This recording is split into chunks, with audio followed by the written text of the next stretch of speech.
Hello friends, welcome to our channel. ఈరోజు tasty recipe వచ్చేసి పెసరపప్పు అటుకుల వడలు. మార్నింగ్ టిఫిన్లోకైనా ఈవినింగ్ స్నాక్స్లోకైనా అప్పటికప్పుడు ఎక్కువ పని లేకుండా వీటిని రెడీ చేసుకోవచ్చు.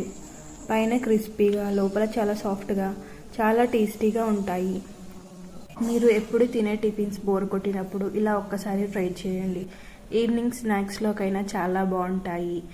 ఆయిల్ తక్కువగా పీల్చుకుంటాయి. ఇప్పుడు ఈ వడలని ఎలా ప్రిపేర్ చేయాలో తెలుసుకుందాం. దీనికోసం ఫస్ట్ 1 కప్పు వరకు అటుకులను తీసుకోవాలి. ఇలా తీసుకున్న అటుకులని ఒక అర నిమిషం పాటు వాటర్లో తడిపేసుకొని ఇలాగే ఒక బౌల్లోకి తీసి పెట్టుకోవాలి. అటుకులు తడిపి తీసుకునేటప్పుడు వాటిలో ఎక్కువ వాటర్ ఉండకుండా చూసుకోండి. ఇప్పుడు అదే కప్పుతో 1 కప్పు పెసరపప్పును గంట పాటు నానబెట్టుకొని తీసుకోవాలి. నేను ఇందులోనే ఒక 2 టేబుల్ స్పూన్ల వరకు మినపప్పును కూడా యాడ్ చేసుకున్నాను. ఇప్పుడు ఈ పప్పులోంచి ఒక 2 టేబుల్ స్పూన్ల పప్పుని పక్కకు తీసి పెట్టుకోండి. తర్వాత దీన్ని ఒక చిన్న మిక్సీ జార్లో వేసుకొని మెత్తగా రుబ్బుకోండి. పప్పుని బాగా మెత్తగా రుబ్బిన తర్వాత ఇప్పుడు వేరొక బౌల్ తీసుకొని అందులో ఈ పెసరపప్పు మిశ్రమాన్ని వేసుకోండి. పెసరపప్పు మిశ్రమాన్ని మొత్తంగా వేసుకున్న తర్వాత ఇందులోనే ఇందాక మనం తడిపి పెట్టుకున్నటువంటి అటుకుల మిశ్రమాన్ని కూడా వేసుకోండి.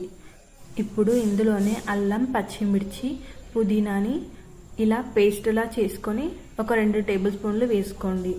తర్వాత ఒక సగం స్పూన్ జీలకర్ర, అలాగే చిటికెడు బేకింగ్ సోడా, 1 స్పూన్ ఉప్పు వేసుకోండి. ఇందులోనే సన్నగా కట్ చేసుకున్న ఒక మీడియం సైజ్ ఉల్లిపాయను వేసుకోండి. ఇలా ఉల్లిపాయని కట్ చేసుకొని వేసుకున్న తర్వాత దీన్ని బాగా కలిసేలా కలుపుకోవాలి. ఈ మిశ్రమాన్ని బాగా కలుపుకున్న తర్వాత ఇందులోనే మనం తీసి పెట్టుకున్న ఇందాకటి పెసరపప్పుని కూడా యాడ్ చేసుకోండి. ఇలా పెసరపప్పుని యాడ్ చేసుకోవడం వల్ల అప్పుడప్పుడు పంటి కింద తగులుతూ చాలా క్రిస్పీగా బాగుంటాయి. ఇప్పుడు పిండిని పక్కన పెట్టుకొని ఇప్పుడు స్టవ్ పైన ఒక కడాయిని పెట్టుకొని డీప్ ఫ్రైకి సరిపడినంత ఆయిల్ని వేసుకొని ఆయిల్ వేడెక్కనివ్వండి. ఆయిల్ వేడెక్కిన తర్వాత ఇప్పుడు మనం కలిపి పెట్టుకున్న పెసరపప్పు అటుకుల మిశ్రమాన్ని ఇప్పుడు చేతికి వాటర్ కొంచెం తడుపుకొని ఇలా కొంచెం కొంచెంగా చేతిలోకి తీసుకొని ఇలా వీడియోలో చూపించిన విధంగా దీని మధ్యలో ఒక చిన్న రంధ్రం లాగా పెట్టుకొని ఇప్పుడు బాగా కాగిన నూనెలో ఇలా వేసుకోండి. ఇలాగే మిగతా వాటిని కూడా ఇదే విధంగా ఇలాగే చేసుకొని ఒక్కొక్కటిగా ఆయిల్లో వేసుకోండి. మంటని హై ఫ్లేమ్లో కాకుండా మీడియం ఫ్లేమ్లో పెట్టుకొని నిదానంగా అటు ఇటు తిప్పుకుంటూ వడలని కాల్చుకోండి. ఒకవేళ హై ఫ్లేమ్లో పెట్టుకుంటే త్వరగా రంగు మారిపోయి లోపలంతా ఉడకకుండా పిండి పిండిగా ఉంటాయి. ఇలా వీటిని మంచి రంగు రాగానే తీసుకొని పక్కన పెట్టుకోండి. ఈ వడలు పుదీనా ఫ్లేవర్తో అల్లం ఇలా అన్నీ వేసుకున్నాం కదా, అక్కడక్కడ మధ్యలో ఉల్లిపాయలు కూడా తగులుతూ తినేటప్పుడు చాలా బాగుంటాయి.